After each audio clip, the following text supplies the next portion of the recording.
struggling to come to grips with reality. Confusion and chaos have become part of me. I seek answers to know where my liberation lies. Only in peace and calmness does that clarity arise. Transmissions of wisdom bring me insights of reason. Let my mind expand to the higher states. My mortality is no longer at stake. Let me hear the wisdom transmissions. The wisdom transmissions. So many voices, so many interpretations.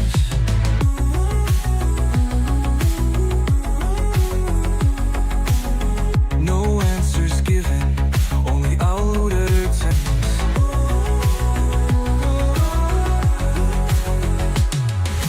Where can I find that truth inside of me? Realization of what I am is all I'm wanting to see. Transmissions of wisdom bring me insights of reason. Let my mind expand to the higher states. My mortality is no longer at stake. Let me hear the wisdom transmissions. The wisdom transmissions. No more redirection, ending the contemplation. Forget fighting reflection. Outer worlds of projection. Internal is the cause, external's an effect, put it on pause. I'm silencing the noise, centering, entering void. Truth is beautifully subtle, the voice without a voice. Heart and mind shall settle, making decisions now, escaping illusions of choice. Transmissions of wisdom bring me insights of reason. Let my mind expand to the higher states. My mortality is no longer at stake. Let me hear the wisdom transmission. The wisdom transmissions.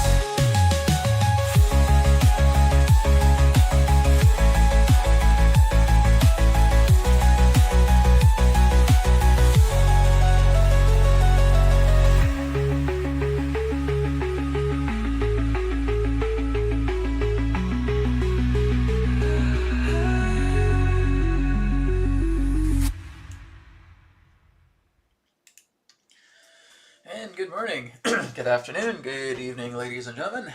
Good to see you all here once again. Had a bit of a hectic morning just trying to get some technical bugs out of the way. As it usually is, we're just ending Mercury retrograde, so of course that will happen every now and then. So anyways, I hope you're all doing well. And we have a Tarot Zodiac Spread that I'm going to be doing here very shortly. Just taking a look at the momentum of the second quarter of 2025. On a worldwide level. It's not pointed to any particular country, it's just looking at it more on a collective level and seeing exactly where things are going as we enter the second quarter, where we're looking at April, May, June all together and seeing exactly what comes together with that. So that should be quite interesting. And then of course I'll be taking questions from you guys through the questions that you have on the chat. If you do have questions for Adronis, or if it is questions for me, then I'll be happy to get into it. Next week, I'll be bringing in Athena again. So we're going to be doing another empathic interfacing live with Athena. I wanted to give it a little bit more leeway this time, give it a little bit more extension.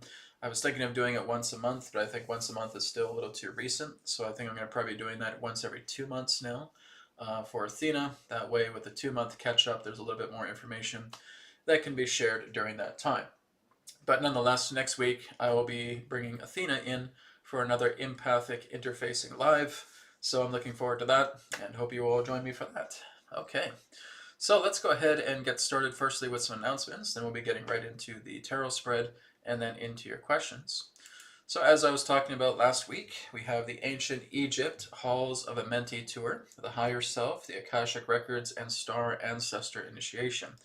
And with all the press that the Giza Plateau is getting right now about this breakthrough of finding more content, so to speak, underneath the pyramid, we're not too sure. Again, some people are giving their theories of what it looks like. But it's going to be interesting. We will be able to tune into that as we go to Egypt, as we have a pyramid tour, as we go underground, underneath the pyramid, and that's something we can certainly start to investigate. So like I said, I believe there's just a few spots left for the Ancient Egypt Halls of Amenti tour.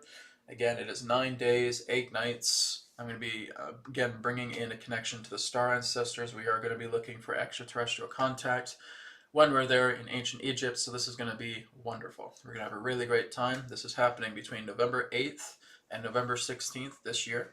So you can go to the website wowtours.de, that's wowtours.de, and you can go there and you can register. Okay, and it tells you everything, gives you a lot more specifics on what we're doing in the tour.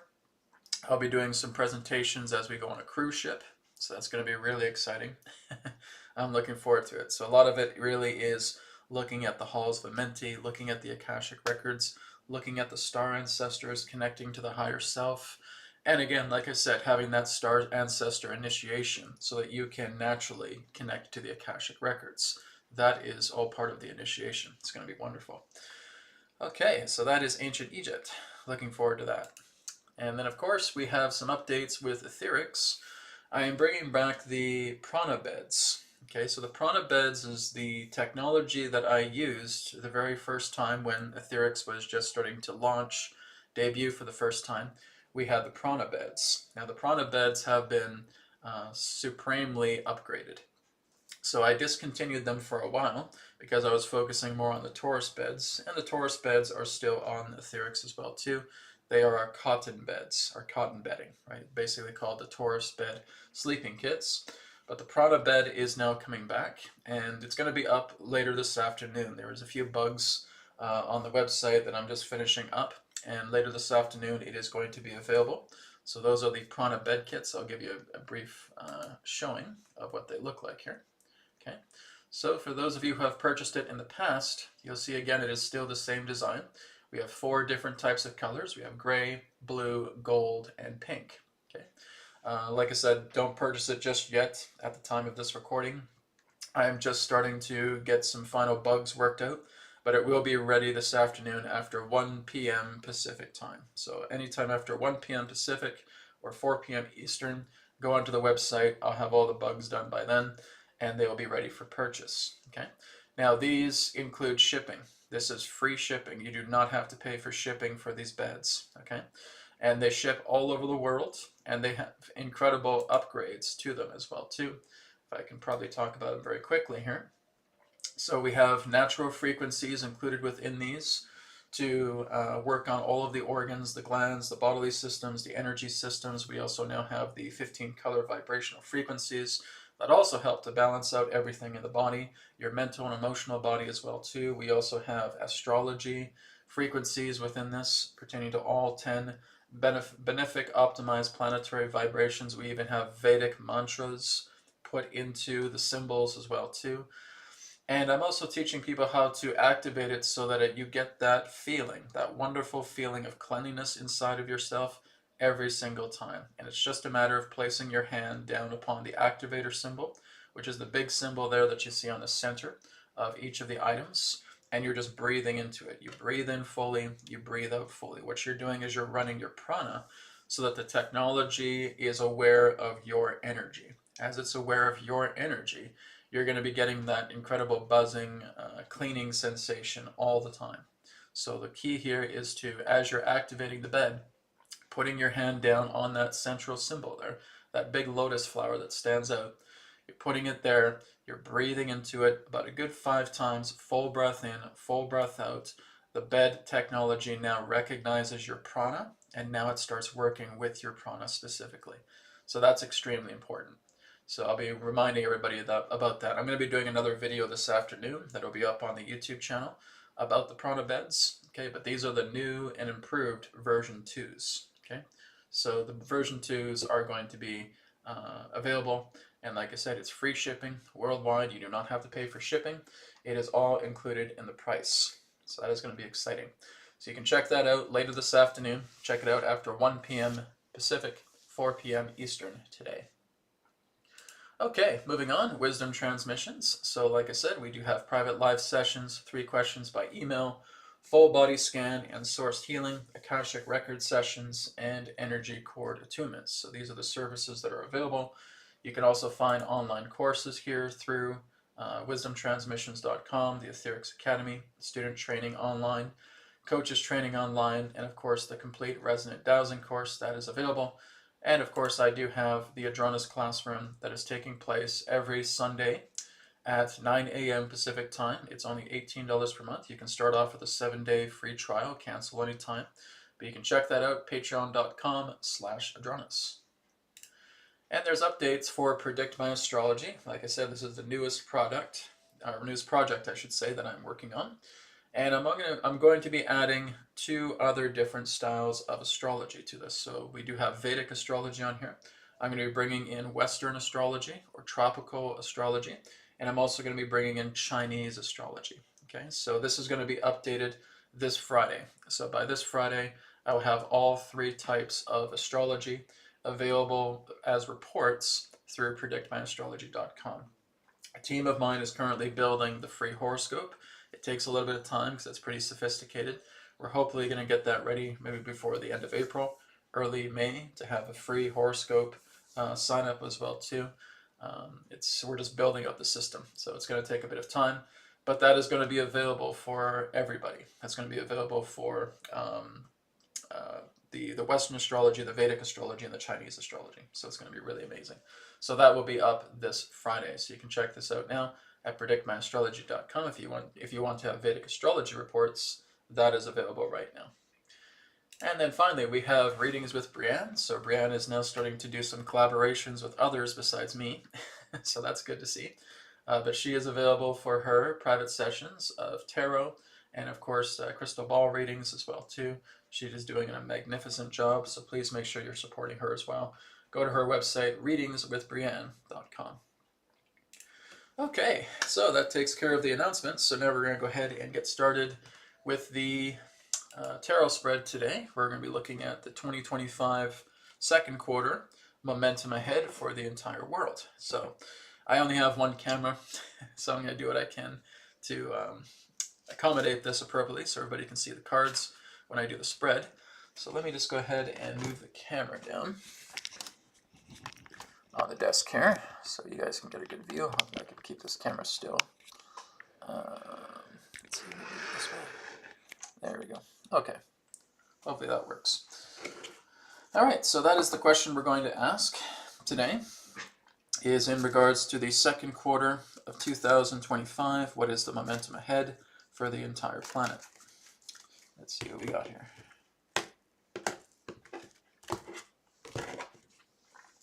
Okay, so I'm going to basically put them down this way here. So Aries, first house. Okay, second house of Taurus. Hope you guys can see that okay. Yeah. Third house being that of Gemini. Fourth house being that of Cancer. Fifth house being that of Leo. Sixth house being that of Virgo. Seventh house being that of Libra. I might have to move this down a bit. This is the challenging part. It's just seeing if I can get this to fit the entire desk and make sure it's in camera view too, which is a bit tricky. So let me see here. There we go. Hopefully you guys can see that okay. Make sure I have enough room on the desk too. Okay, so 8th house, Scorpio. 9th house, Sagittarius. 10th house, Capricorn. 11th house, Aquarius, 12th house, Pisces, and of course there's the 13th card, which represents how we respond to everything here. Oops, I put it there. There we go. How we respond to everything that's happening in the spread. Okay, so we got a pretty big spread here. See if I can move that there. I'm pretty sure you guys can see most of that. All right, so let's take a look at the first house, which is Aries. This is really sharing the nature of the big picture, but what's really going on behind the scenes, right? We can call it the soul, we can call it personality, we can call it kind of like the head of everything. So when we're looking at Aries here, we're seeing the King of Wands. So that means there's a lot of fire, there's a lot of action, there's a lot of work being done all over the place to make this world into something greater, to make this world into something new, to phase out the old. And this is aspecting together with the 7th house, which is Libra. Okay, and we're kind of looking at things in the public eye. How are things looking publicly? Well, from what I can see here, we are changing by leaps and bounds. We are getting the riff-raff out of the picture. Aries is, again, representing a type of cleanup right now. There's a lot of fire, there's a lot of action, there's a lot of work being done. There's a lot of arrests, you could say, that's happening. There's a lot of the criminal cartels that are being completely and totally taken out. And I've talked about this, of course, not just through the webcast, but also through the Akashic Intelligence Report, seeing a lot of these criminal cartels being dismantled. And so this is a good sign when we're looking at the Fool. We're seeing that a lot of the shackles are being taken off. And of course, there are a certain amount of countries that are having certain amounts of elections right now. But like I said, elections aren't going to be all about the cleanup that's taking place. They're just a very small portion. When you're looking at politics, you're looking at a very, very small portion of what's actually being reinstituted, retransformed, reintegrated into ourselves. Yes, there's going to be appropriate leaders that are going to be chosen that will basically follow much more in where the people want the world to be led. Okay, so this is really what it's telling me here. We're cleaning things up. We got fire, right? When you look at the King of Wands, he is a doer, right? He gets things done. He doesn't slack off. He's all about action. He's making sure that everything's taken care of. We got the Salamander here too, which also represents that fire element. So there's a lot of stuff happening, but this also represents very intense times. We just had an eclipse. We may see more earthquakes. We may see volcanoes. We may see some turbulence with weather. Okay, so this is going to continue to happen as well. And like I said, it's kind of bittersweet. It's a lot of things that are changing, but at the same time, there's going to be a lot of intensities. So we are going to see winds. We are going to see floods. We are going to see fires. We are going to see earthquakes. We may see volcanoes. Okay. So this is telling me that there's just an incredible amount of fire that's just coming out right now. But this is going to help to cleanse, just to purge the planet of everything that is disastrous, that is corrupt. All of it is going to go. Now we go to the second house here, which is Taurus. And Taurus will often relate to finances, stability, security. Okay. So like I said, there is a lot of cleanup taking place right now. When we're looking at the Two of Swords, and like I said, I think that there's going to be more taking down of criminal cartels within a lot of these other countries. And I feel like there's going to be some talks, perhaps through other nations. And like I said, there really is like a multinational alliance that's also working on the off-world front, that's basically working with plans to take down a lot of these criminal cartels. So basically, a lot of the puppets are being taken down right now. And it's just a matter of getting to the puppeteers. And that's what I think is really going to be happening here as we get into the second quarter. It's no longer focusing so much on the puppets that need to be out of the picture, but looking at the ones that are pulling the strings. So this was telling me that there's been some chaos, there's been some conflict. This may also relate to the financial front as well too. Basically trying to track down money finding out exactly all these embezzlements, like what we've been seeing with Doge as well too. And as I've said, there's going to be a lot of other nations that are going to adopt something similar to Doge. I do feel that Doge will be something international, and there's going to be a lot of looking back into the books.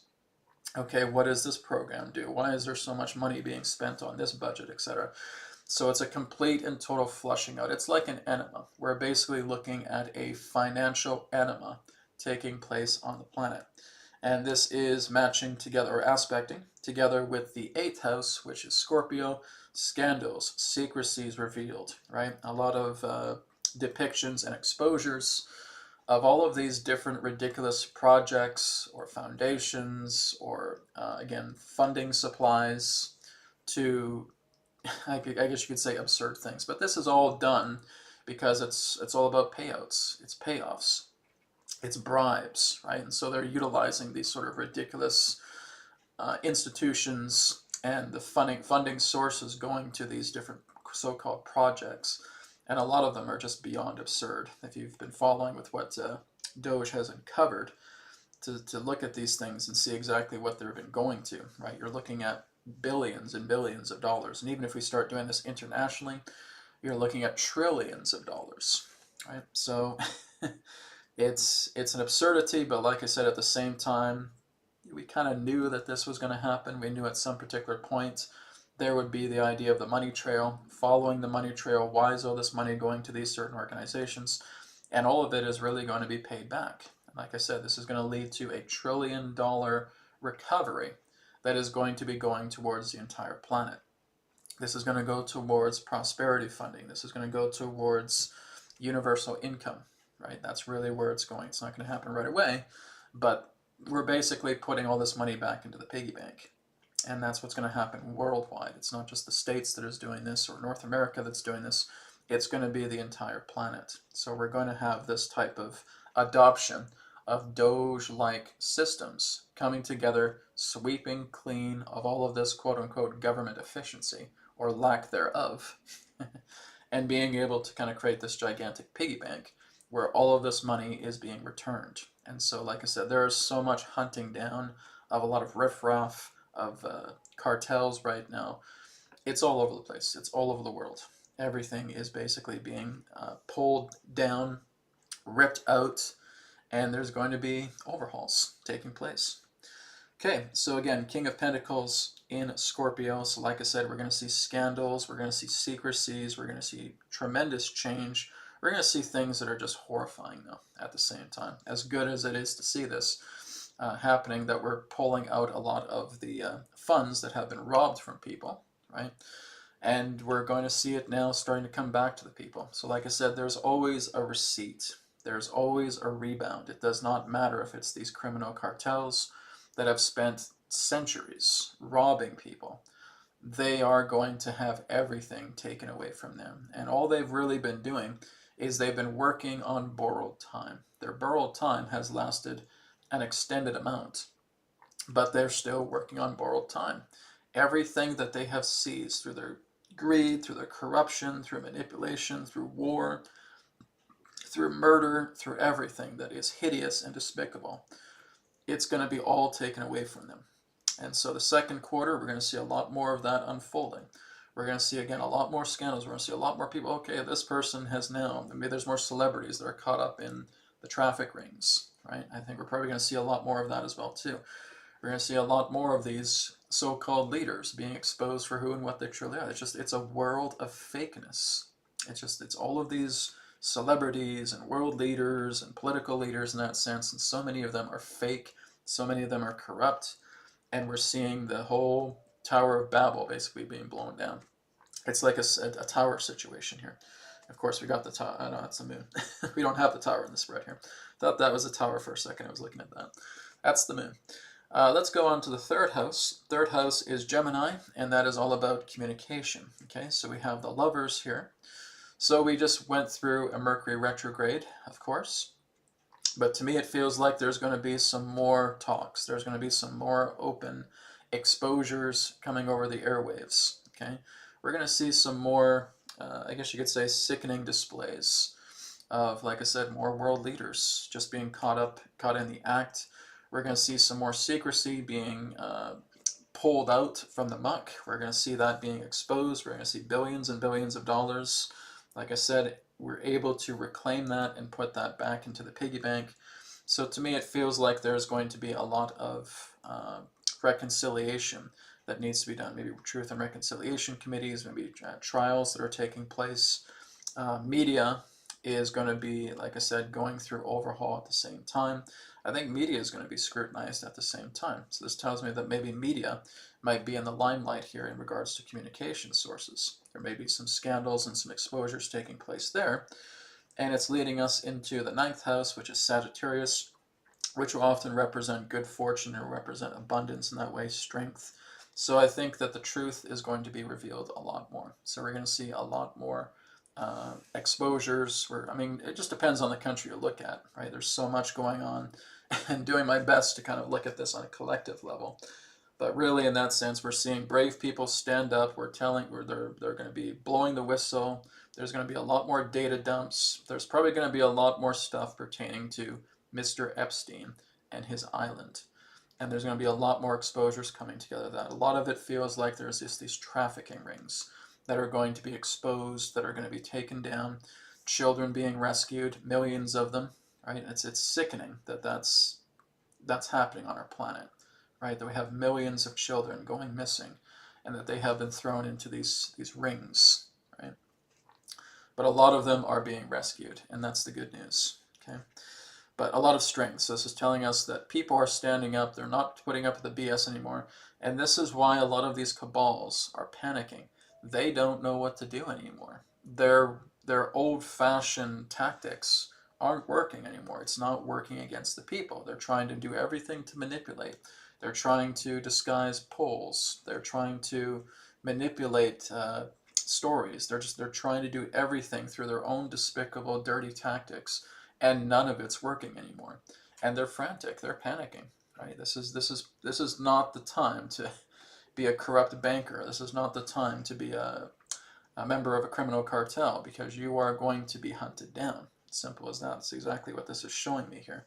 Is we're seeing people standing in truth. We're seeing people standing in their light. We're seeing people passing on what is true. And this is going to bring about strength. This is going to bring about resolve. This is going to bring about courage. Fortune favors the people. That's where we're going. We're going to see a lot more in this in the second quarter.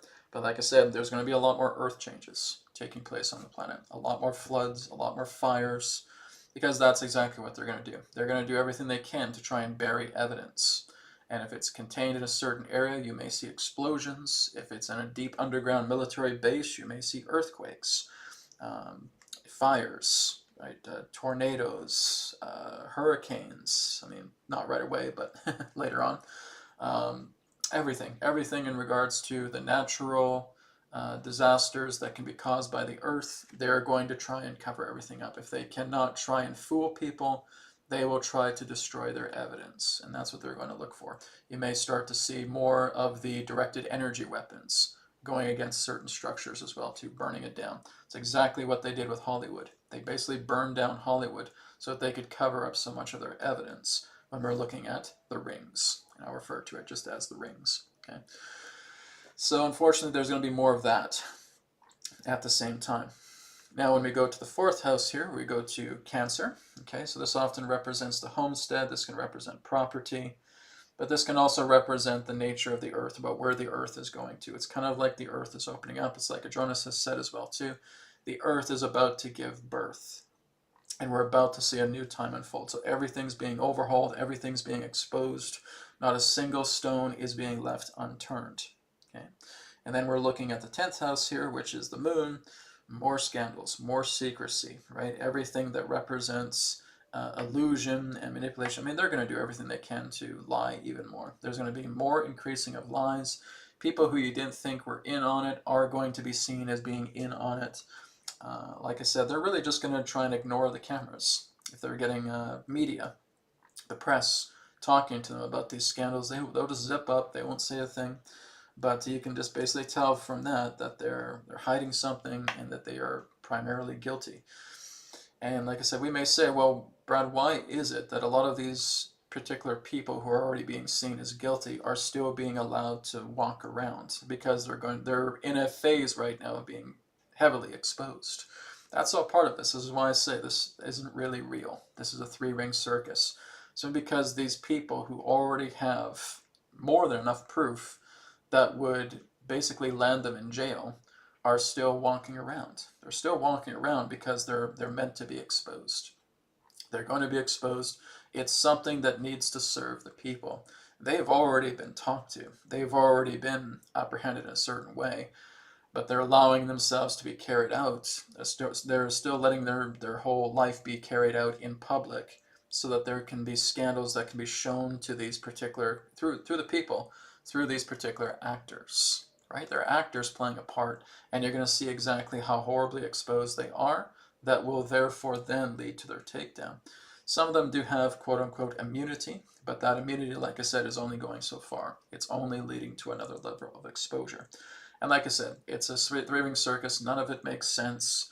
I can't even really try to rationalize it. I don't know exactly what they do behind the scenes other than giving them a talking to or basically giving them a deal, saying, you tell me everything in regards to your contacts about who's controlling you, and we'll let you have some immunity so that you can basically get buried in public. And then we'll probably take you out after that. Who knows? I don't know what their conversations are. But that's kind of what the feeling is when we're looking at this. If this is scandals, manipulation, illusions, right? But at the same time, it's meant to happen because it's what's going to get people to wake up, right? So this is all part of the red pill that is trying to wake up the sleepers with these particular people that are still out in public, especially here in Canada. We have Mark Carney, right, who is a well-known banker. Everything about him is corrupt. Everything about him is a lie. Everything about him is a shifty character, right?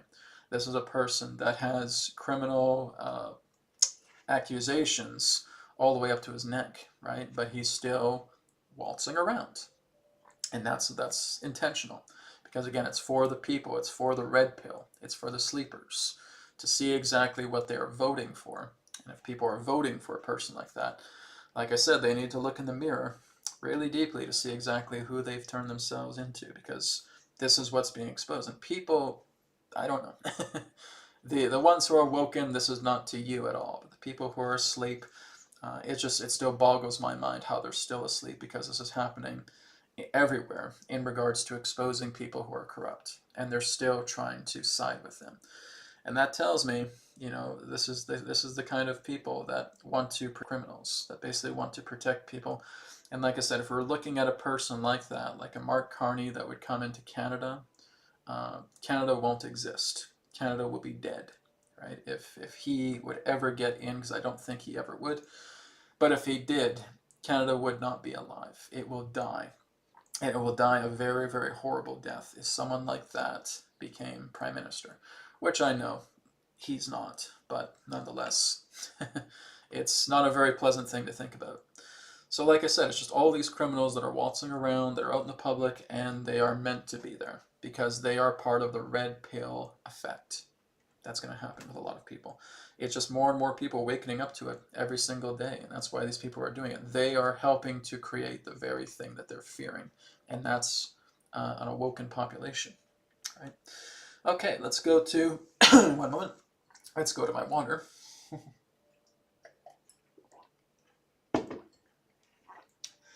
Let's go to the 5th house now, and this is Leo. This is strength, this is courage, this is intuitive nature, this is counseling, this is mediation. This is showing me the strength of the people. This is emotionally coming together. We have cups, right? Cups represent emotion. 3 can also represent that trinity, that coming together of like minds, right? People are seeing the truth. Wonderful. We're going to see that a lot more, but at the same time, they're pissed off.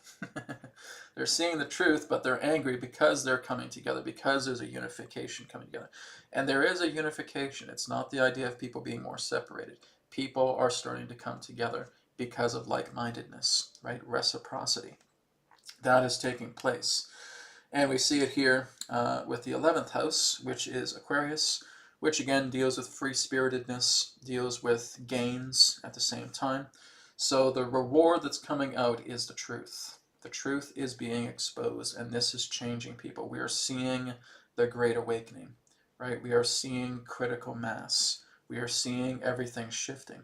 So to me, with this being the second quarter, this is telling me that there's so much that's ready to come out. You guys are ready for a gigantic showering of exposure, a great showering of truth. Everything's going to be exposed, right? This is 2025. This is all about the year of culmination. Everything needs to get out. It's like a spewing of truth. It's a spewing of exposure.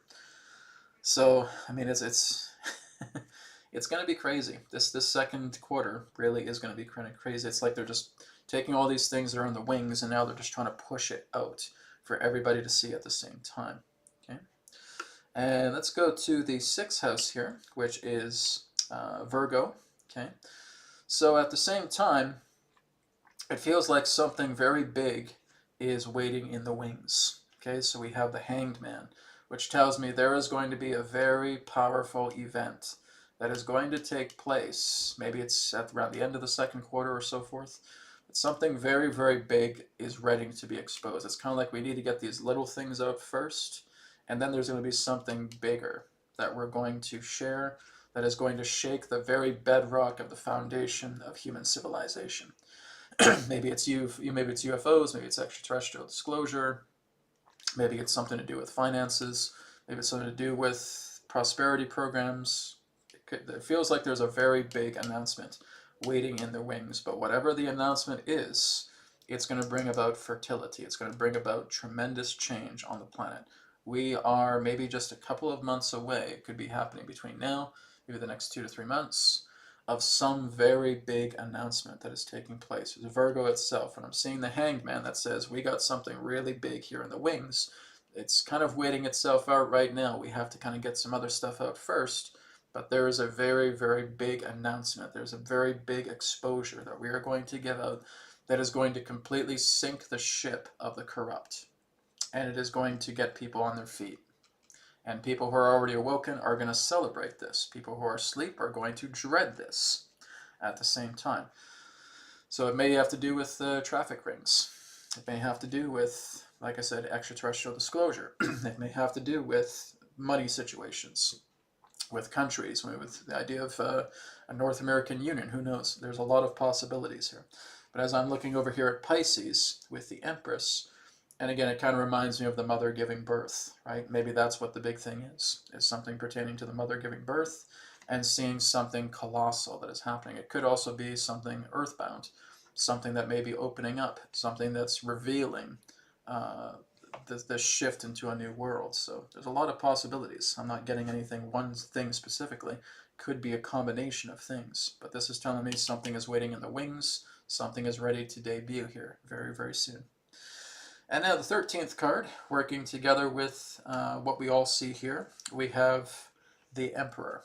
Okay, so the Emperor, this is basically saying how we all react. People taking their power back. To me, this is showing everybody, every single person. Humanity has prevailed. Humanity is going to win. Humanity is going to move forward in a very good way. We're still going through challenges. We're still going through big learning lessons. But at the same time, we are prevailing, right? We are the ones sitting on the throne. We are the ones that are going to make the decisions of saying, no, it's time to get all this stuff out. It's time to clear all this crap out. It's time to start moving forward, and let's actually start living life. Because none of us have really even started living life yet. We have had to spend centuries dealing with these criminals. We have spent the last several millennia of our life dealing with garbage. We have not even been able to live our life. We have not been able to see prosperity on the planet until now. And you look at all the past civilizations that have come and gone, and again, all of it represents the idea of criminals. It's the idea of warlords. It's the idea of dictators and tyrants running kingdoms, running civilizations.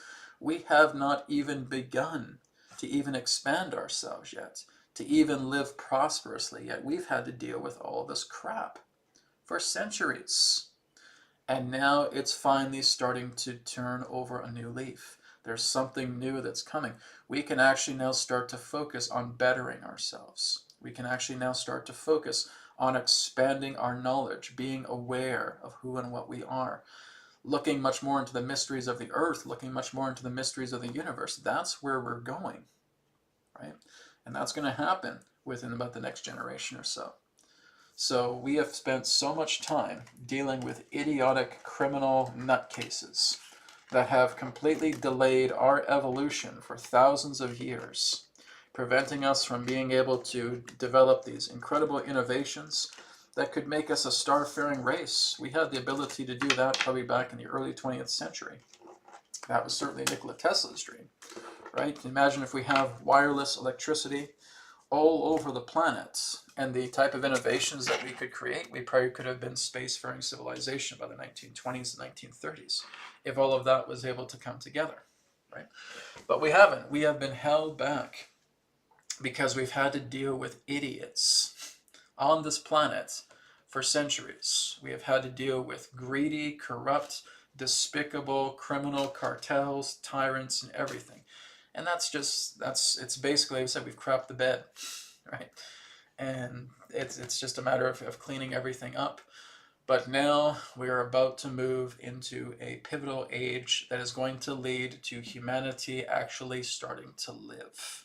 Because all we've been doing for so many centuries is surviving and nothing else. We've just been surviving. And now we can finally start to live. Everything's being exposed, everything's being brought on the table, everything pertaining to the riffraff is going. Criminal cartels are fading away, they are dying, their pillars are crumbling, right? And I'm just reading the signs of the times. I'm not talking about anybody specifically, but this is the sign of the times. It's everybody that is corrupt on this planet will not be here. They will be gone. And it's almost like I said, it's just like all this stuff just starts to intensify into a fine point, and then everything starts to change. And that's where I felt 2038 was coming in for that, okay? It's like a cone. It's like an hourglass, right? It dips right into a fine point here, right on the edge, and then we come out and everything just starts to change very, very quickly. Now, I talk about 2038, and I've discussed it quite a few times. I'm the only person on the planet, I think, that's actually talking about 2038 in this way. And like I said, for many people, it's just going to be another day.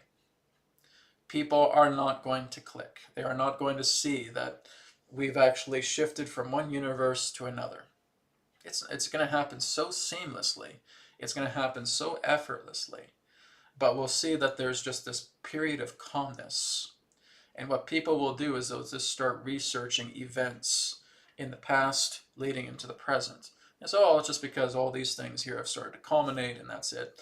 And Brad, I don't know what you're talking about with 2038 because everything just happened, right? And we're just looking at the past and we're seeing how it corroborates and so forth.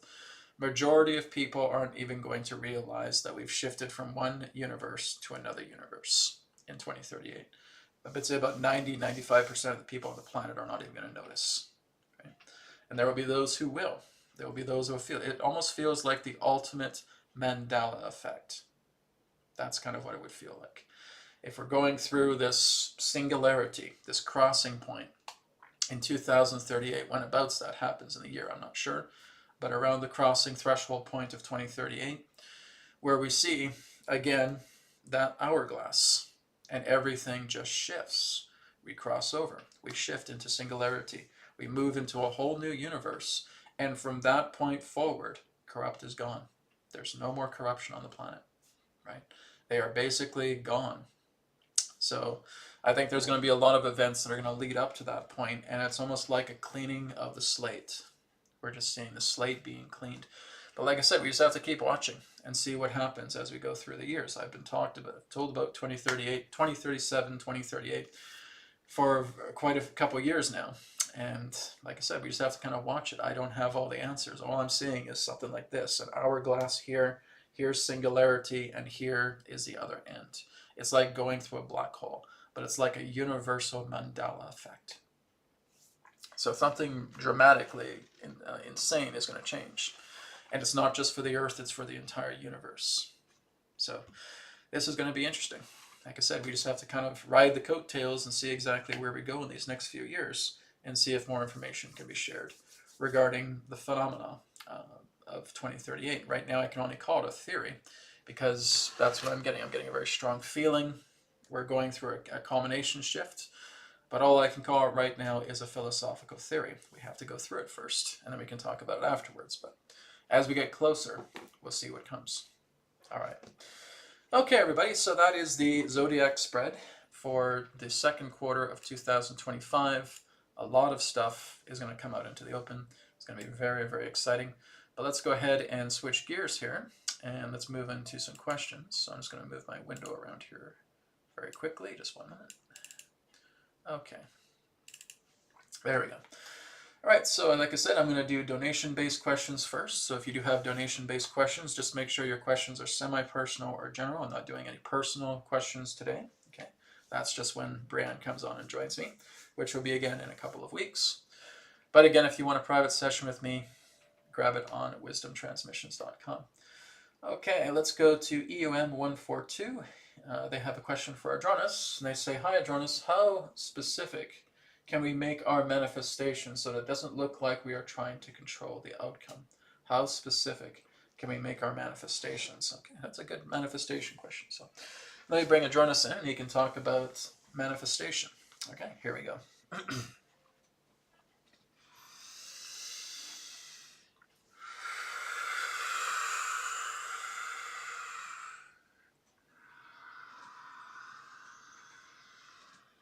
Terra.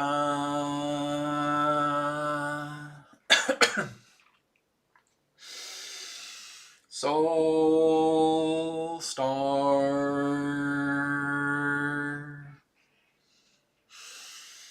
Sirius.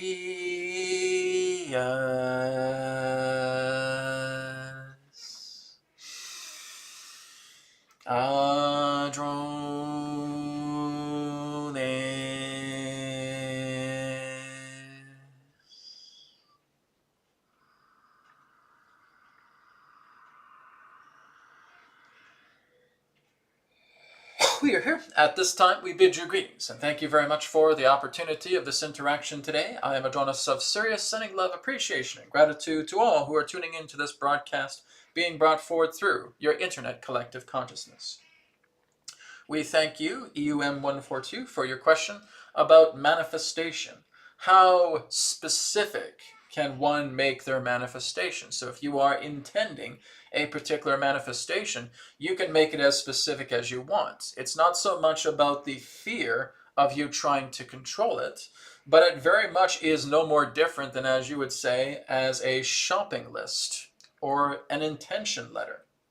And that could be really the size of a novel. It is all really based upon what you assign based on the nature of feelings. Feelings are what create manifestations. Where you are idle, nothing happens. You're simply just floating upon an idle plane. It is all about the nature of feelings. So if you decide to make something of a manifestation that may be quite grandiose, it's all based upon the feelings of the segments that you are putting towards that manifestation. It can be as large as you wish. It all depends on you. Now, if you're trying to control the manifestation, that would obviously show within your words. Your words would try to propel that, and thinking, I only want it this way. I don't want it like this. I don't want it like that. It has to be this way. Well, that's you being controlling. When you're bringing your manifestation in, try not to think of yourself. Try to see exactly how this benefits many. So, if your manifestation is all about you wanting to acquire funds, what do you see yourself doing with those funds? Are you going to hoard it all for yourself? Well, again, that's what's going to cause a lot of leakage within your manifestation, because that goes much more into selfish-based service. Rather, if you're looking into the idea of acquiring funds and that you want to share it with others, then that's the feeling that you're putting into it. And you're not trying to narrow the band feeling that the manifestation only needs to come down this particular hallway and it can't come anywhere else. So your control is based upon your conditioning, your limitation, your barriers, your beliefs. That's what causes the control. But as far as the grandiose nature of the manifestation, it can be as large as you wish, as large as you wish, as detailed as you wish, as long as you're assigning feelings to the manifestation. EUM 142, look at it in this way. The planet Earth herself is a manifestation. And look at what she is. She's a manifestation. Your entire solar system and all of the planets within it and all of the moons and the asteroid fields, etc., are a manifestation. This galaxy and all of the stars within the Milky Way galaxy is a manifestation. So we could go on and on. So you could look at the very, very simple things that represent manifestation, and you can look at the very elaborate things that represent manifestation. It's all based upon the nature of feelings. It's what you assign. Intention, therefore, leads to feelings, and feelings are the conductor. They are the ones that are the composer on stage, holding that little rod, and therefore directing the orchestra. All through feelings. They have to feel the music. They have to feel the orchestra and direct them through the piece. That's manifestation. So manifestation simply is the ability to express through feeling. It is the ability to bring about anything that you would feel could be quite simple or quite extravagant. Could be bare bones or it could be quite grandiose. It's all based upon you. But to inquire the nature of control is based upon your belief and conditioning and barriers surrounding the manifestation segment in question. And that's what you want to learn to release. Let it benefit the many, not just yourself. All right? We thank you for your question.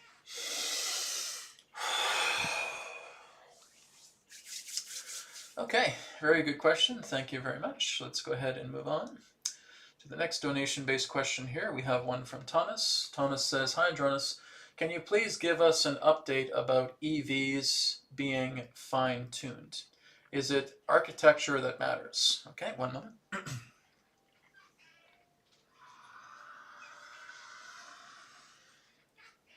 We thank you very much for your question. By EVs, we assume you were talking about your electrical vehicles. It is not so much about the architecture that matters, it's about the power source and what you are utilizing in regards to the nature of power.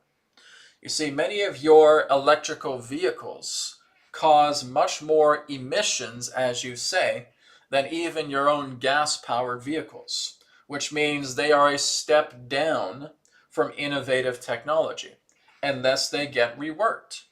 So basically making the electrical systems much more in harmony with the earth would be a recommendation, where you're actually working much more with the 432 hertz frequency, not just through your electric vehicles, but through all forms of electrical technology. If you have the idea of a 432 hertz system, this is producing the same type of energy that the sun produces. And this will actually benefit much of your planet. It's not about the architecture. It's not about the aerodynamic features of the vehicle in question. The look of it, the shape of it in that particular way. They are all acceptable. But again, it's the power source. It's how these things are run. It's how your current systems are implemented in regards to utilizing dirty electricity. Because this is why many of you are sick. You're sick and you're ill because you're being bombarded by these extreme low frequencies, these dense frequencies, these EMFs constantly. And they wreak havoc with your body because they are at a toxic frequency level. All of that needs to change, not just through your EVs, but through everything that represents electricity. And that, of course, is going to take quite some time to achieve. But yes, you may start to look into new innovations relating to electrical systems. that many of you will finally start to get off the nature of coal burning plants or nuclear powered plants or anything else that causes a harsh effect to your own air quality and electricity that is basically wreaking havoc with your immune system, wreaking havoc with your nervous system, wreaking havoc with all of your natural biological bodily system functions. That's the problem. As we stated, there will be a time where EVs, yes, will start to move much more into much more of a harmonized electrical output because of what we're suggesting is working with the 432 hertz frequency range. The idea of you staying around the ranges of examples of 50 to 60 hertz causes problems. That wreaks havoc with your own energy systems because that's too low of a frequency. It needs to go higher up. Bring it up to 432 hertz. And it's just a matter of calibration. But like we said, it's something that's going to take a bit of time because there still is a lot of scientific investigation on your planet commencing in regards to how electrical systems are affecting not only the human body, but a lot of natural bodies here throughout your planet. And there are going to be some breakthroughs where they are going to realize we need to change the system. The system needs to be changed. Can't keep operating on this 50 to 60 hertz band anymore. It needs to escalate. It needs to move into the 432 hertz frequencies because your scientists have already developed instruments to measure the frequency of the sun. And you already know it's at 432 hertz frequency. When you learn to mimic that frequency, because that frequency is happening to you all the time by having sunlight on your planet, that's what's going to initiate change. Yes, through electrical vehicles. Yes, through your power grids. Yes, through many other particular forms of common technologies. Well, will I need to throw out all those other old technologies and put something new? No, you can simply have converters. But that depends in regards to what is built by your people. We can't dictate that. But it's very, very simple to apply simple converters to this technology, like an adapter in that way. That now starts to function through the idea where there's a 50 to 60 hertz to 432 hertz conversion adapter to where electrical appliances and other forms of electrical products can now function through the 432 hertz range. Can also be applied to common vehicles. They don't need to be scrapped and then brought back to the drawing board again. There can be converters. There can be adapters. There can be filters that can be applied to this. So it's up to your people. This is for many of you to research on yourself. We're giving you this information, but you have to apply it to your planet so that it makes sense, so it's much more practical. Show people the frequency wave of your sun, 432 hertz, and seeing how that can be applied in regards to appropriate electrical engineering through the adaptation of converters, adapters, filters, and so forth. That can be applied to any other technology that makes this transition smooth so that any new technology that comes together also follows the 432 hertz ratio. And you're noticing a great amount of change. And if that happens en masse, your planet will no longer have that dirty electricity anymore.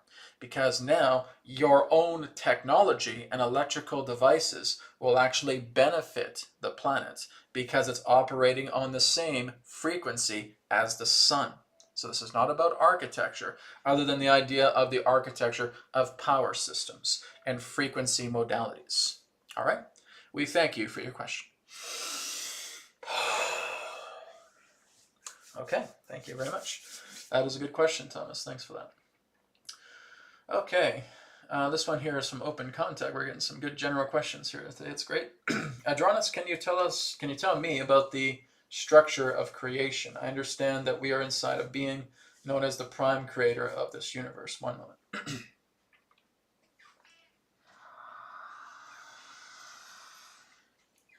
We thank you very much for your question. Now, in regards to the nature of the structure of the creation, well, it's quite simple. A torus field. A torus field is the structure of creation itself because it is a perturbation. It does not matter if you call it a prime creator. Doesn't matter. You're still relating it to a state of being. You're still relating to it in the sight of some particular type of form that represents a creator mentality. In a way, that can be true.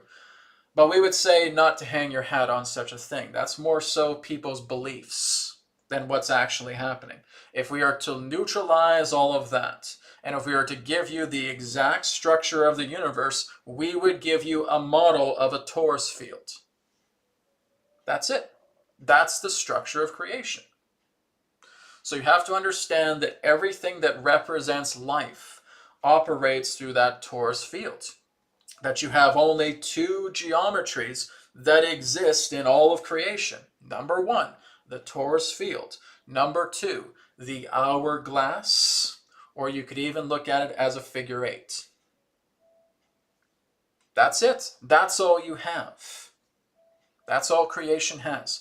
Any other particular type of geometry is a rendition, a modification, a truncation of those two geometries. Do you see how simple the universe really is? Because when you're looking at the hyperturquoid, the hyperboloid, and the torus, they are negative images of each other. When you flip the torus field inside out, it becomes the hourglass. When you flip the hourglass inside out into its negative image, it becomes the torus. When you start to converge the two together closer and closer, it becomes a sphere. The sphere becomes the electrical nature of life. The electric universe, as you would say, represents itself through the formation of the sphere. But truly, it's beyond an electric universe. Calling it an electric universe is not accurate at all. To call it a torus field, to call it a hyperturquoid, is the nature of the structure of creation itself. Because that is the formality, that is the formation of perturbation. It works in regards to that because you're looking at a pressure modality structure system that you have quite commonly. Energy, magnetism, that is moving outwards, that is moving away from the one. And then you have the hourglass, the hyperboloid, that is bringing all of that energy back to the one. Everything goes out from the one, everything comes back into the one. Everything goes back out through the one and back in to the one. That's how it works. And it needs to be a torus field because that is the accurate geometry to making this happen. It needs to be the hyperturquoid, the hyperboloid, and the torus. That's the structure of creation right there. And that happens with everything. Because when you're looking at a hyperturquoid, you see the center. And the center is in all life. Everything has a center. You have a center. A blade of grass has a center. A grain of sand has a center. A molecule has a center. An atom has a center because the atom is not at all what scientists depict it accurately to be. An atom is a torus field. It's not like this with multiple rings. That is an inaccurate model. To look at an atom is to look at a torus field. A hyperturquoid. That's the atom right there. Everything else, it does not matter how low you go deeper into the microcosm, they're all just toruses as well. And it does not matter how high you go up into the macrocosm because they're all toruses as well. It's the torus and it's the hourglass. It's the hourglass and it's the torus. And all of that represents perturbations of the ether. As we have said a long time ago, you have to look at everything pertaining to the nature of the universe like a stilled ocean, where there is no disturbance whatsoever. But then all of a sudden there's an intention. All of a sudden there's a thought. And what does that produce? A perturbation of the ether, which equates to a hyperturquoid. Everything comes from the one and returns back to the one. Everything comes from the one and returns back to the one. That's a torus field. That's a hyperturcoid. That is the geometry of the universe. That is its structure. There is nothing else. All right? We thank you very much for your question. Okay. Very simply explained, but like I said, when we're looking at a turcoid, a hyperturcoid, a torus, it's a vast geometry. It's a powerful geometry. There's a whole sequence to it, but that's really it. We're based upon those two particular symbols, the hourglass and the donut. That's the entire structure of creation. So thank you, Open Contact, for your question. Okay, this one here is from EDP. EDP says, will those that cannot adapt to ascension energy leave the planet? Will large populations of these people, such as those in jail, simply disappear? So let me just go ahead and grab out my sheet here, because I may do some Akashic scanning here. So I get my pencil. And we'll take a look at this. Now, of course, I have commented about this quite a bit in the past, okay, about with those who cannot adapt to ascension. So again, with all respect, and again, if other people want to use that term, that's up to you, but I don't call it ascension. Okay, this is not ascension. This is advancement, right? So when you're looking at those that are, you could say, misguided, right? They're caught up in ignorance and they are misguided. Okay, they're going to, it's not just about the idea of them magically disappearing. Okay, everything has to make sense. That's a law in the universe, right? You don't just have a person magically disappear in front of you because they haven't adapted to and aligned to a certain frequency of behavioral instincts, so to speak. It doesn't work that way. Okay, it's not about this person just vanishing and ceasing to exist and just obliterating themselves directly in front of you because of how they vibrationally align themselves based upon their mentalities, their attributes, and so forth. Okay, it doesn't work that way. They are going to continue to live life. But like I said, everything pertaining to the synchronicity of how, like I said, if we're going through the hourglass that represents 2038, sequences will come together to justify what happens to that person. Maybe they get in a car accident. Maybe there's a problem. Maybe they have a health condition, whatever it may be. Something takes place that gives them their out, gives them their exit of the body. And that needs to play a role, right? So again, if we're looking back in ancient civilizations where we have seen certain people, maybe they have been able to reach rainbow body state. Maybe they have been able to become luminous beings. But the point being made is that they have been able to achieve that because of the work that they have applied to themselves. It doesn't just happen to every Tom, Dick, and Harry that comes up who's just working in an office. They do no particular form of inner development for themselves. And then all of a sudden they get this idea, I'm just going to burst into a rainbow body as soon as this date happens. That's foolishness. Okay, it doesn't work that way. Yes, there have been masters on the planet. There have been great masters on the planet who have dedicated themselves to the inner work, who have dedicated themselves to spirit, who have made their bodies so light that the point comes where they cross the threshold, they become a luminous body and they can leave, right? That can happen through a master who decides to go into Mahasamadhi, right? Lays down, leaves the body through the crown, and now the body's done, right?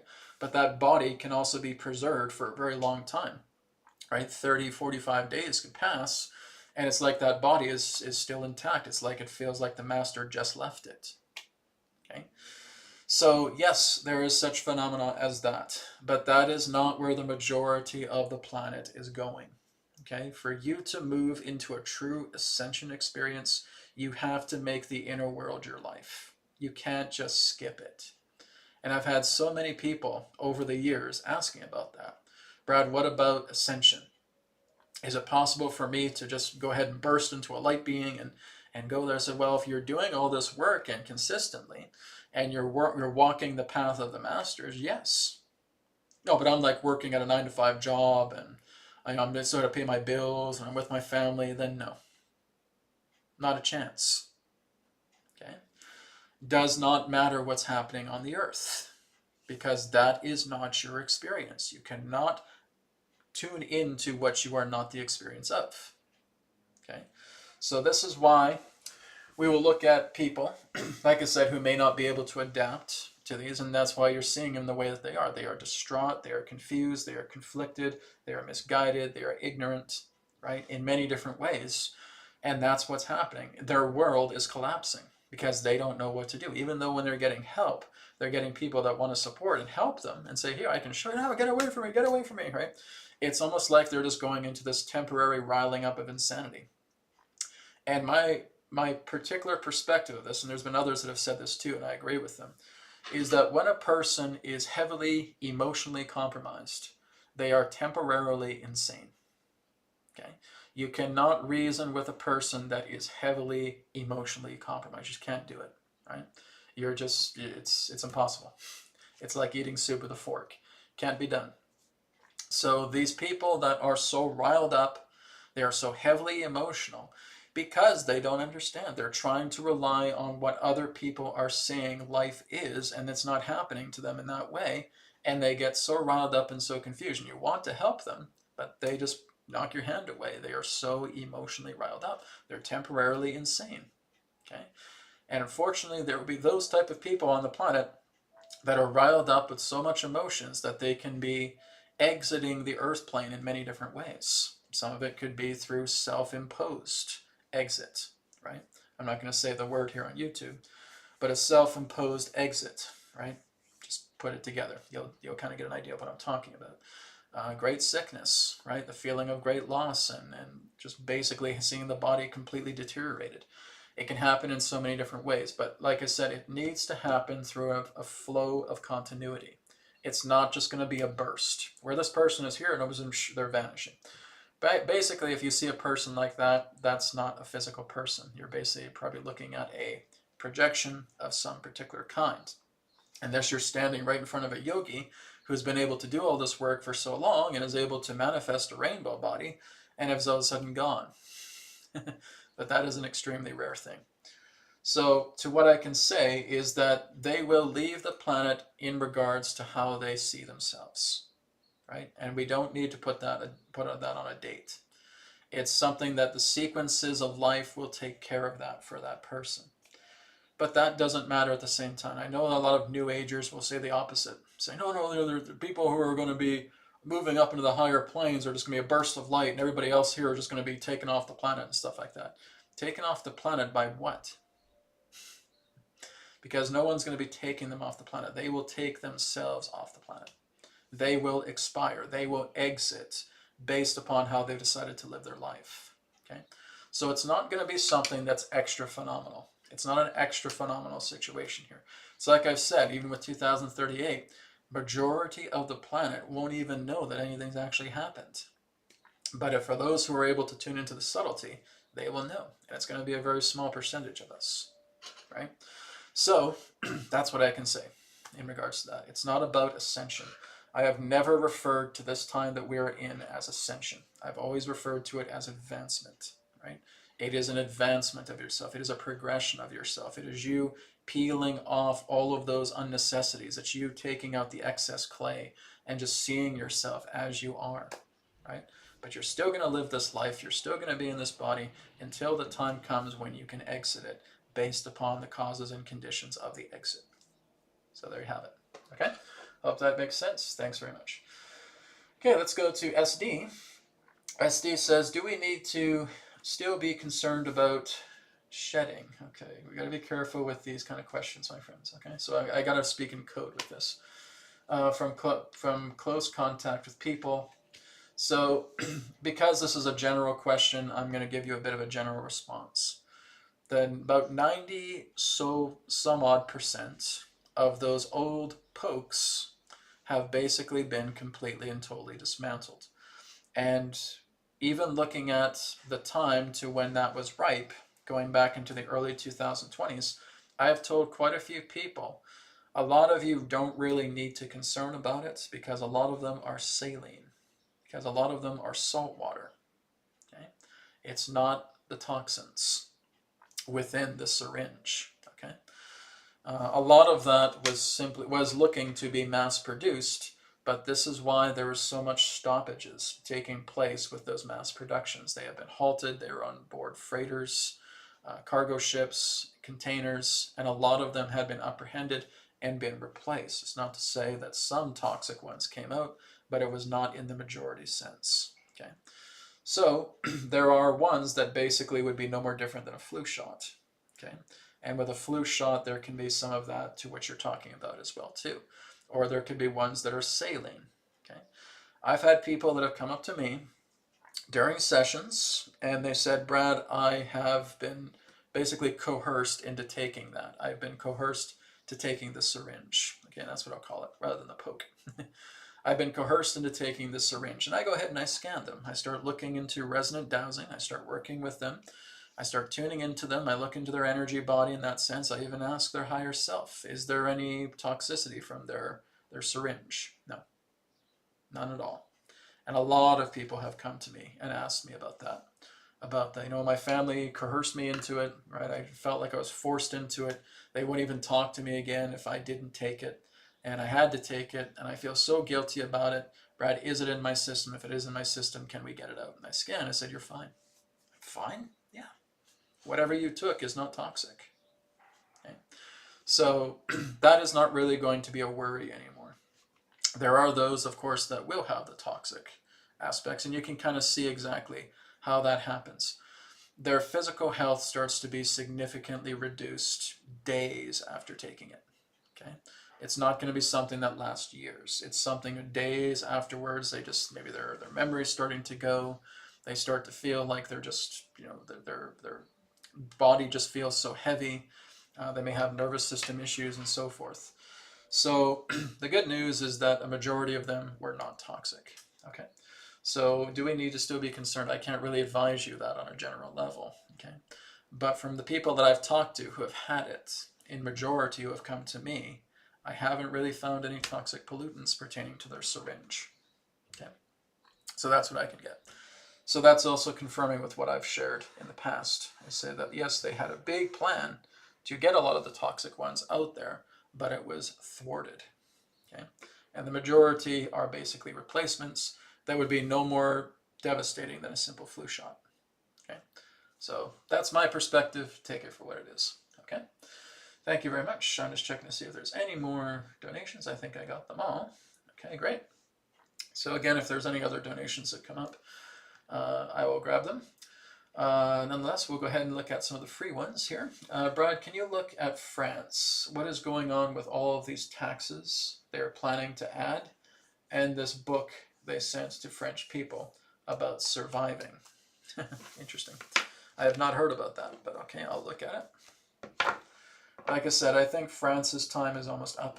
At the same time, I'm not too sure if you guys have an election coming up or something of that nature, but let's take a look and see what I'm getting here. It's the same thing with Canada. I mean, Canada has been taxed like hell, like crazy, right? It doesn't matter if you're a poor person, you get a poor tax. If you're a person who's doing well, then you get a luxury tax, and you have a carbon tax on top. And you get this tax here, and you get that tax here. They're doing this, my friends, because they're trying to make their bosses super wealthy, and their super wealthy bosses are what we could call the 0.01%. Okay, they're doing all this because they have a tally. They have a quota that they have to meet. And if they don't meet that quota, the person in charge is basically going to be thrown away, right? This is exactly why they're so adamant in getting taxes applied to a lot of these countries. And they're just trying to make things up and just trying to tax, because these super wealthy people are losing all their money. And they need money fast, and say, you have a quota. You make sure you get this much out of the taxes out of your country, or else you're in big trouble, right? So that's basically what's happening. Let's take a look at the tarot here.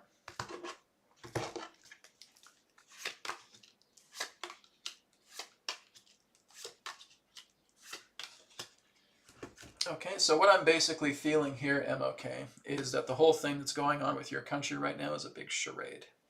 Okay, particularly with a book that they're saying about surviving.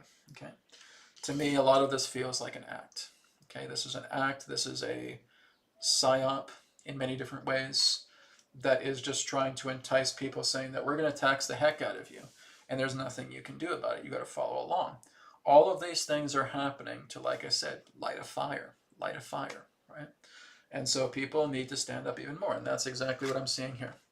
There is going to be retaliation. There is going to be revolution for the French people. Okay? But like I said, all they're really doing is they're just trying to make these things up. They're just conjuring these things all together. I'll create this tax out of the blue, and we'll have this specific book just to freak people out about how to survive, because they're trying to make this the new norm, right? But there's a surprise waiting in the wings, right? So we got some emotional surprises coming together, and I feel a lot of in regards to what they're trying to tax and what they're trying to do in France is going to be dismantled by the retaliation of the people. Okay, so this is all just part of another. I mean, it's so predictable nowadays, because I see this with so many different countries, and it's going to lead to revolution. It's going to lead to people standing up. It's going to lead to people having enough, and everything pertaining to what they're doing is going to be denied. People simply won't pay it. They will not pay it, because they're just basically trying to empty the pockets of the people. And people say, forget it, I'm not doing it. And they're going to stand up, and there's going to be retaliation, and there's going to be revolution. And that is certainly what's going to happen for France. All right? Thanks for your question. Okay, we have another donation here from Elaine. Elaine says, at times I can see a holographic field. Are we in a hologram? How did I develop that gift, if it is a gift? Okay. Well, the second part is a little more harder for me to explain to you. Okay. The first part is, yes, of course, everything is holography, right? This is why we call it the holographic universe, because the holographic universe is very, very correct, okay? Because nothing that we see here in the physical is an actual thing, right? It really is just a product of vibrational frequency energy, okay? So when you're seeing a hologram, and I had an ex-partner who could do this as well too, is that they could see through things quite clearly. It's because you're operating on a different level, okay? You're operating on a different level of perception, where physical materiality can be exposed in regards to its holographic nature. Things can look semi-transparent. Things could have rays coming out of it, right? Things could feel like they can appear and disappear, not because it's happening in the physical plane, but you're actually seeing transient planes or subtle planes that are intersecting with the physical, to where you could see things appear and disappear. Things that don't quite look materialistic, but you can see them, and then all of a sudden they disappear. I've had moments like that too, in certain transcendent states, where you can just see things appear and then see things disappear. You can see what other people cannot, and then it disappears. So yes, everything is holography. Everything pertaining to this. Like if we basically have an advanced type of sound system that we could hook up to my room here, and we're playing with certain frequencies through a dial, we could watch this entire desk that I'm sitting at starting to fluctuate. We could actually start to see it become semi-transparent. We could actually start to see it partially dematerialize and everything. Everything is being held up here because of organic resonance, right? Organic resonance that works with the planet. But if we're working with technological devices that work with specific sound vibrational frequencies that we can tune on a dial, like a radio tuner, and we apply it to these things, we will start to see the desk start to become almost something like a liquefaction, or we can see it semi-transparent, it can look ghost-like, and so forth, right? We've seen that with a lot of experiments.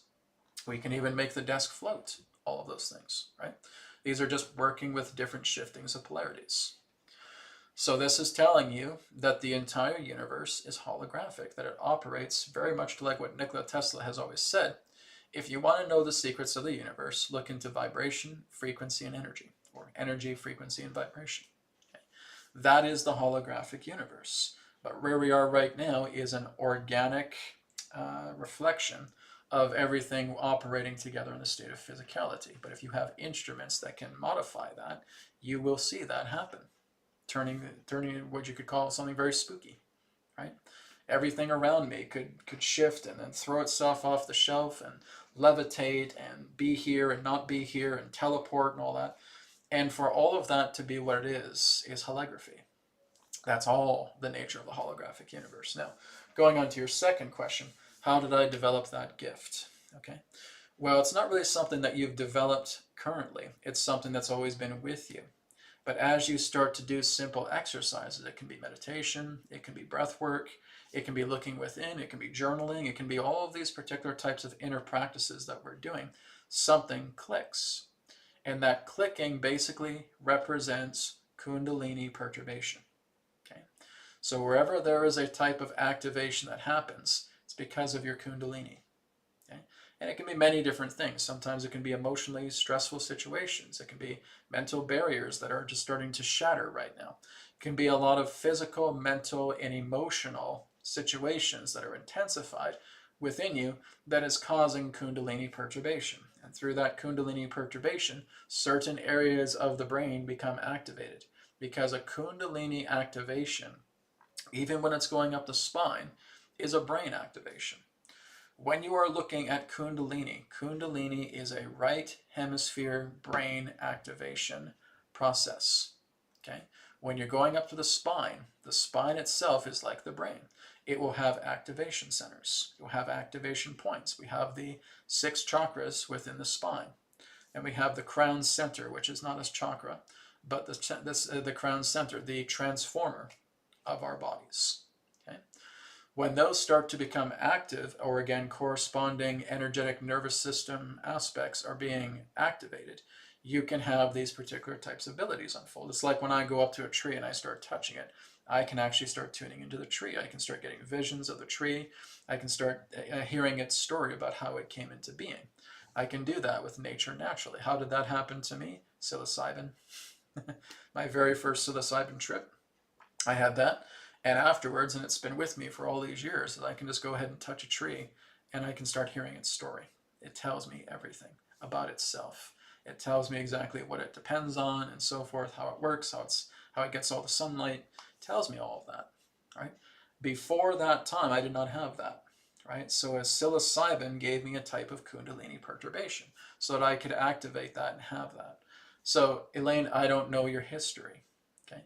But this is what I can say, is that there has been a particular point in your life that has happened that has triggered something, a Kundalini perturbation to where you have these abilities.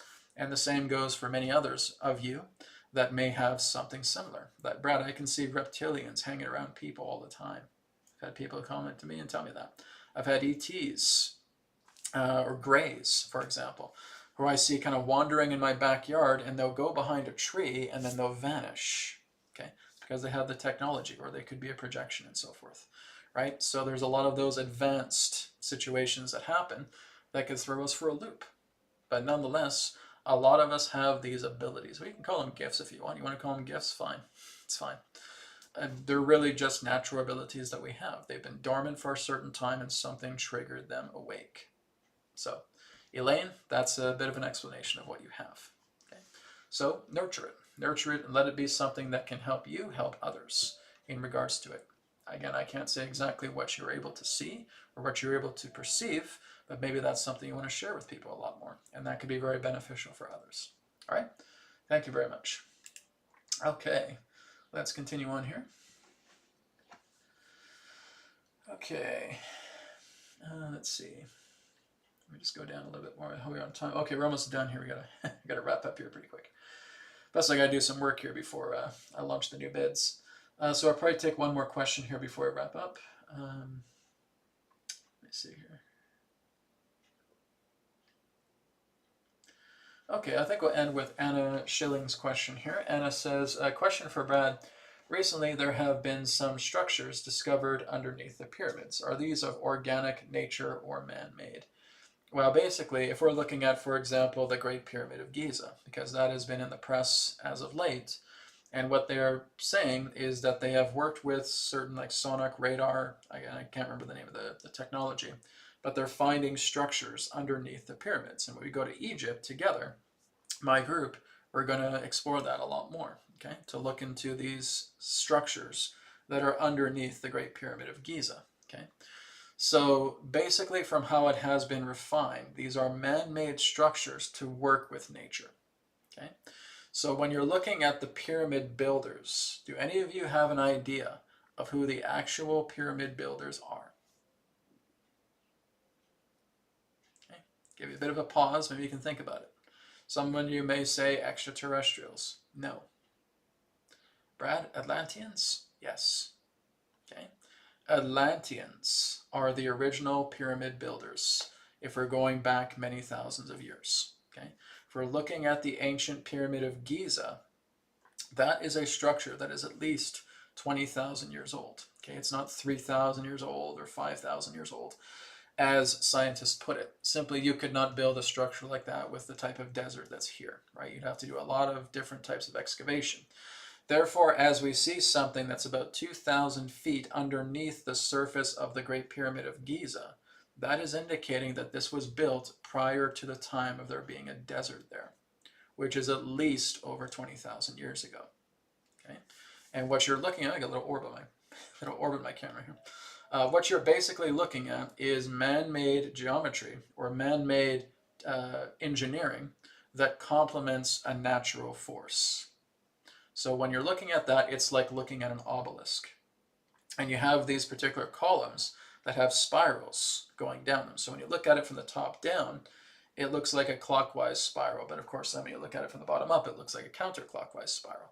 But really, these are like Tesla coils. And basically what you're doing is what I've called it, even in my last report here for the Akashic Intelligence Report, it's like having a tuning fork put in a box. And then you hit the tuning fork, and then that frequency radiates around the entire space exponentially. And that's my feeling pertaining to this, is you're actually working with the ether and you're working with the earth energy. It's like a Kundalini technology. You have Shakti and you have Shiva meeting each other, right? Through the pyramid, and this is indicating that the pyramid is not only an incredible energy generator, a power source, but it could also be used for incredible amounts of healing that would cause you to live a very, very long life if you're continuously exposed to its naturally beneficial radiation. Okay, it's radiation, but it's naturally beneficial. Okay, and even in something like biogeometry, they teach us a lot about how these structures are built and what they do, because they're actually getting the raw ether, the raw energy from the astral plane, like an astro antenna, and through the shape geometry of the pyramid, it's converting all of that into appropriate energy that can basically cause you to live, who knows, maybe a couple hundred years. But it's also radiating the entire space, and you can tune into that and utilize that as a power source. Okay, so all of these particular technologies that are ancient in design are thousands of times greater than our modern technology could ever build today, right? They are so powerful, and it's built on a ley line. I would basically call it like a ley node, and it's receiving all of this incredible power because it's harnessing all of that power from the ley lines, right? And that's coming right into the pyramid, and you're looking at the purest energy from the ley lines, and that's just being broadcast throughout the entire Giza plateau. And like I said, it might stretch across all of Egypt, right? And the power that comes out of that is astronomical, right? Scientists would have to look at some very great accuracy to determine exactly how much power you can get out of something that doesn't move. Okay, so you're looking at advanced ancient technology, something that never moves, that creates such an incredible torus field that, again, with appropriate technology in kind, you can harness that and you can power everything. So my hope is that human beings will look at this a lot more deeper, getting the ass backwards ass clowns of archaeologists out of the way, and actually getting very intelligent people in there and actually seeing exactly what is happening so that they can reproduce this in a way, and these can be natural power plants that could come all over the earth, right? We have that power to do that. So like I said, you have to get the ignorant fools out of the way first and get the smart people in there and really start to investigate this, because I'm not a scientist by any means, but this is just what I'm getting in being able to simplistically explain how these things work. So yes, man-made technology that works in complement with natural energy and natural force. Okay, thank you everybody for joining me today. So again, remember to tune in to Etherics after 1 p.m. Pacific today. The Prana bed version 2s will be out. That is the closest thing publicly to a med bed that there is. Okay, it's extremely powerful, especially when you start working with the new version 2s. You start running your energy through it, you are going to have an incredible experience with that. And like I said, this is something that I've released going back over 2 years when Etherics first released, and it had so much great positive potential to it. And now I've upgraded it, and now it's coming back. So I'm looking forward to that. So check that out on etherics.co. And again, predictmyastrology.com with 2 other types of astrology coming about this Friday. So again, I'll have some more videos here today, or another video here today, and talking to you more about it. Thanks, guys. Blessings to you all, and I'll talk to you next week for the next episode of Wisdom Transmissions, where we'll be bringing in Athena for Empathic Interfacing Live. Take care. Namaskar. May it be well with you. Bye for now.